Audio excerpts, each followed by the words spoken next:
یعنی پاگل پن اب نارمل ہو جاتے ہیں بچے، ان میں پگلا پن آ جاتا ہے۔ کوڑا پن یہ بھی ایک بہت خطرناک بیماری تھی ان دنوں میں، اور تمام بری بیماریوں سے تیری پناہ مانگتا ہوں۔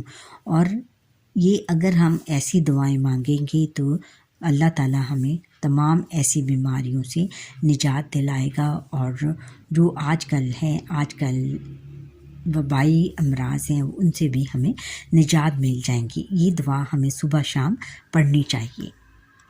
یہ بچوں مریض کی عیادت کی دعا ہے کہ جب ہم کسی مریض کی عیادت کے لیے جائیں تو ہمیں یہ دعا پڑھنی چاہیے۔ اذہب باسا رب الناسی اشفی و انت شافی لا شفاء الا شفاؤک شفاء لا یغادر سقاما۔ ترجمہ ہے کہ اے لوگوں کے رب، تکلیف کو دور فرما دے، شفا عطا فرما دے، تو ہی شفا دینے والا ہے، تیری شفا کے علاوہ کہیں شفا نہیں ہے۔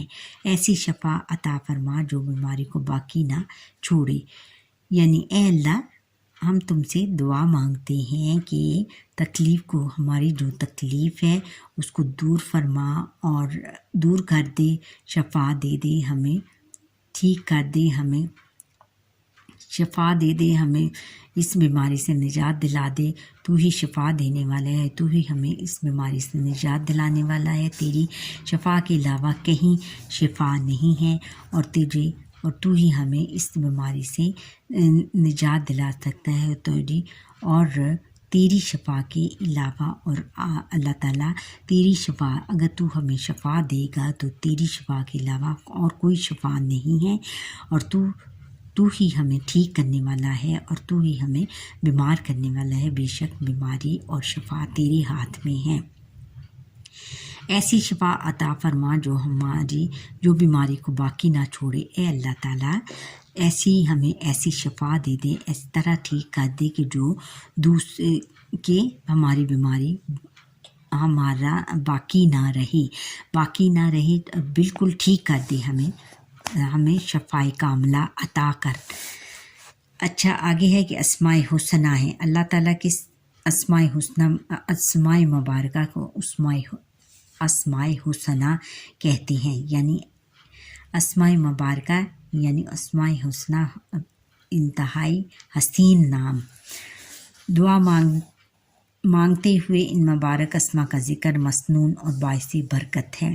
ہم اگر دعا مانگنے کے دوران ان اسماء اللہ تعالیٰ کے ان ناموں کو ساتھ ملائیں گی تو وہ بہت زیادہ بابرکت ہوں گی، اور ہماری دعا بہت جلد قبول ہو جائے گی۔ سب سے پہلا ہے کہ الرحمن، بڑا مہربان، الرحیم، نہایت رحم فرمانے والا، المالک، سب سے بڑا بادشاہ، القدوس، ہر عیب سے پاک ذات، السلام، ہر نقص سے سالم ذات، یعنی اس میں کوئی نقص نہیں ہے، المومن، امن بخشنے والا، المحامن، سب کا نگہبان، یعنی سب کی نگرانی کرنے والا، سب کی نگہبانی کرنے والا، سب کی حفاظت کرنے والا، العزیز، بہت غلبہ والا، بہت غالب آنے والا، ہر چیز پر غالب آنے والا، اور بڑی الجبار، بڑی طاقت والا، بہت زیادہ طاقت رکھنے والا، یعنی اس سے زیادہ، اللہ تعالیٰ سے زیادہ طاقت رکھنے والا کوئی بھی نہیں ہے۔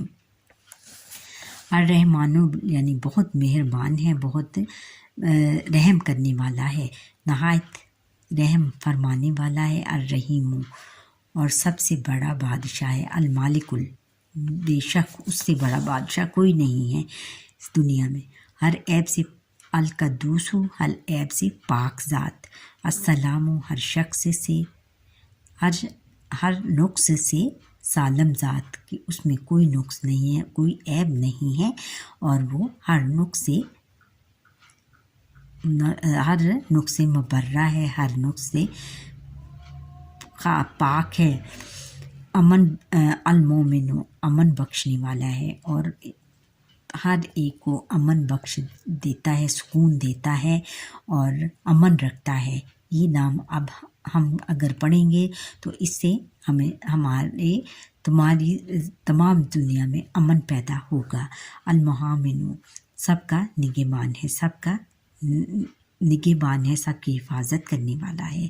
العزیز بہت غلبہ والا ہے، بہت غالب ہے، ہر چیز پر غالب بے شک اللہ تعالیٰ کی ذات ہے۔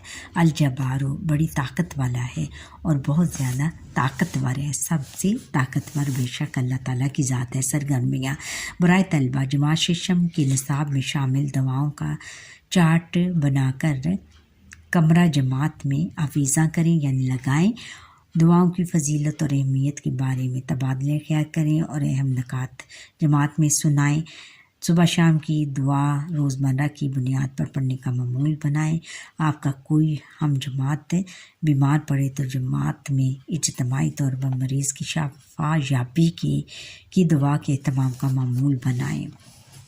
پھر آگے ہے ہمارے اساتذہ کرام، برائے اساتذہ کرام یعنی کہ ٹیچرز کے لیے ہے جو کہ اساتذہ پڑھاتے ہیں، سبق میں دی گئی طلبہ کو دعا کے آداب سے آگاہ کیجیے۔ سبق میں دی گئی دعائیں درست تلفظ کے ساتھ طلبہ کو یاد کروائیں، طلبہ کو ترغیب دیں کہ ان دعاؤں کو پڑھنا عملی زندگی میں شامل کریں، یعنی اپنے روزمرہ زندگی میں ان کو شامل کریں۔ اچھا بچوں، یہاں پر ہی ہمارے آج کے لیسن کا وقت ختم ہوتا ہے۔ امید ہے کہ آپ کو یہ میرا لیسن پسند آیا ہوگا۔ آپ مجھے لائک سبسکرائب کریں اور بیل آئیکن پر کلک کریں، اور جو میرا لیسن پہلی دفعہ دیکھ رہے ہیں اور وہ سبسکرائب ضرور کریں۔ اللہ حافظ۔